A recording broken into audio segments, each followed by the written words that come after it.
Remue ménage. Remue ménage.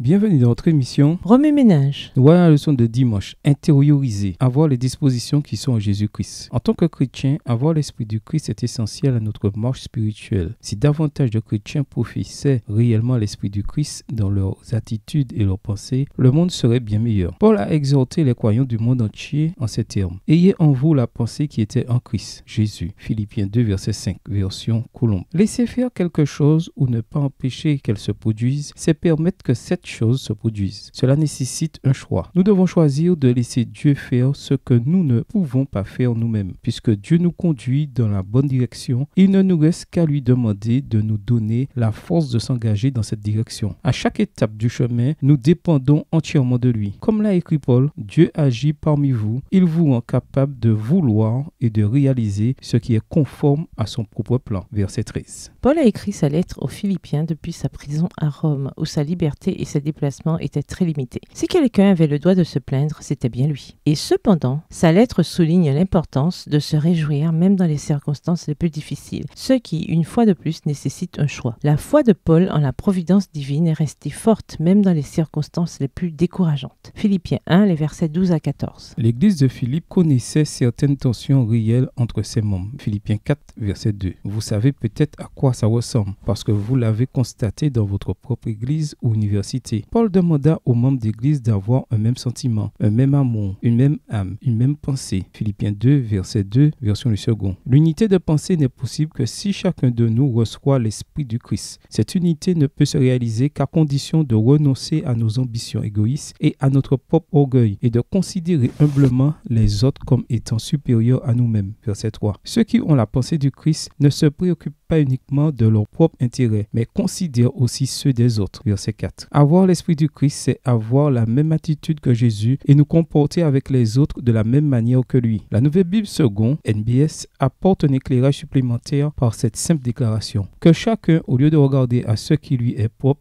s'intéresse plutôt aux autres. Ayez entre vous les dispositions qui sont en Jésus-Christ. Versets 4 et 5. Pour nous servir d'exemple, Jésus a renoncé à sa gloire et s'est abaissé jusqu'aux profondeurs de ce monde pécheur en devenant homme, en vivant comme un serviteur et en mourant sur la croix comme un criminel, au verset 6 à 8. Jésus est l'exemple suprême de l'amour et de l'humilité. En lui, nous avons le modèle parfait. Aujourd'hui, notre défi, à vous et à moi, consiste à avoir l'humble disposition du Christ, à nous traiter les uns les autres avec gentillesse et honneur, et à nous apprécier les uns les autres comme Dieu nous apprécie. Revenez à votre texte écrit et étudiez le passage. Encerclez les mots ou expressions ou idées répétées. Soulignez les mots et expressions qui sont importants et qui signifient quelque chose pour vous. Reliez par une flèche les mots ou expressions aux autres mots, expressions associées au connexe. Quels éclairages particuliers vos notes semblent-elles indiquer dans l'ensemble? Mémorisez votre verset préféré tiré de Philippiens 2, les versets 1 à 11. Écrivez-le plusieurs fois pour vous le rappeler plus facilement. Comment votre façon de penser changerait-elle si vous aviez davantage les dispositions du Christ en vous? En quoi vos relations seraient-elles différentes si vous aviez davantage les dispositions du Christ en vous? Au revoir. Et à demain si Dieu veut. Remue ménage.